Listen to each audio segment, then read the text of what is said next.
when I was 8 years old, it was just a normal day, and then pretty much within a split second of when my dad told me, everything changed, and I was expected to deal with something as traumatic as losing your mum.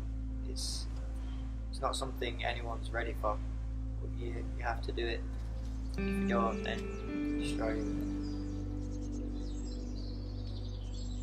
When I was 13 years old, my dad decided to tell me that my mum committed suicide and that she had bipolar. And after that, I understood more on why it happened, and I understood why she did it. It was still tough, and my dad wanted me to keep that a secret. He didn't want me to tell people that she had bipolar because he thought that I might get bullied. So with that, I only told best friends who I trust, which I do. And after that, I started to look up bipolar and try and understand it more. And through my fundraising, you start to know that people don't know what bipolar is, and a lot of them misunderstand it completely. So a lot of people think that it's one of them things like just depression, where people might slit their wrists if they're upset or something like that. It's completely different.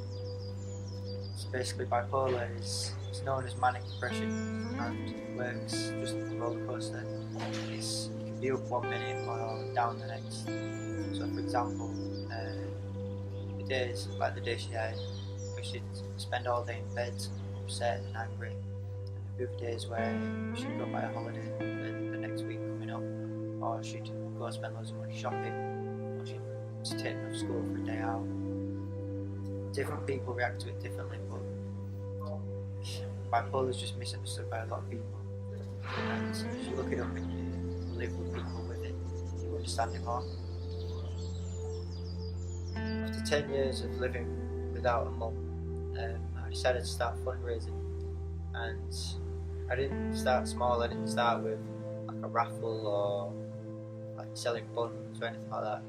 I thought I'd go straight into it, so I looked online and I booked my skydive. Managed to raise quite a lot.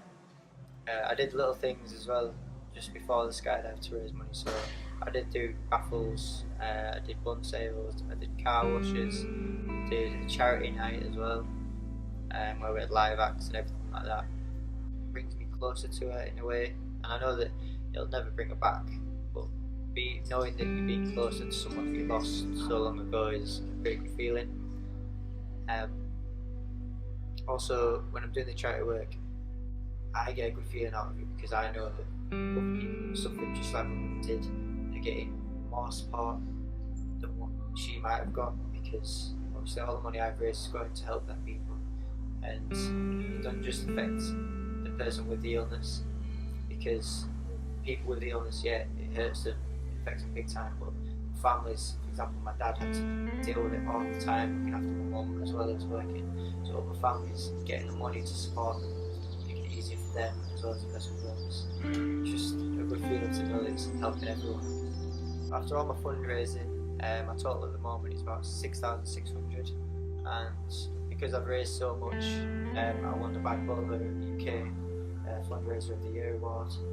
It was a great honour. I had to travel down to London and receive the award from the CEO of the charity, and yeah, from that moment I knew I'd done what I'm proud, and I knew my dad was proud of me as well, which was a great feeling.